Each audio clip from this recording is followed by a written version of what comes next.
Баршаңызға сәлем қыздар, сіздермен бірге құралай. Бүгін сіздерге пахлаваның ең оңай дайындалу тәсілімен бөлісетін боламын. Видеоны соңына дейін қарағандарыңыз дұрыс болады. Ең алдымен сары майымызды үккіштен өткізіп аламыз. Ұнмен араластырып аламыз. Разрыхитель кішкене қасықпен 1 қасық қосамыз.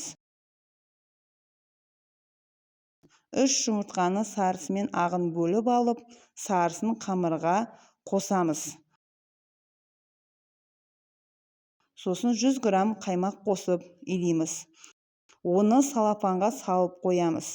Келесі жаңғақты езіп алып, оны құмшекермен араластырып аламыз.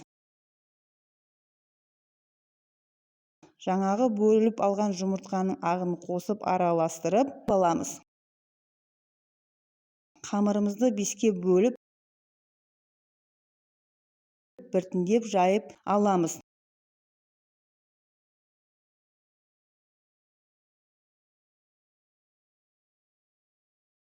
Табаға орналастырып, бетіне жаңғағымызды жағып, барлық қамырымызды осылай біртіндеп қойып, арасына жаңғағымызды жағамыз.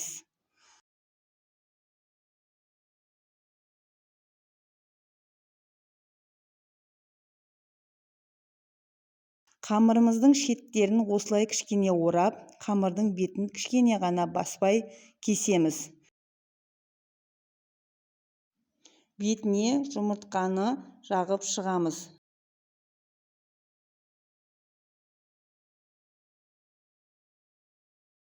180 градуста 40 минутқа қойып аламыз.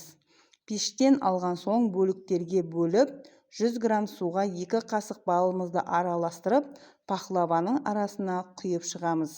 Оны қайтадан пешке 5 минутқа қойып аламыз.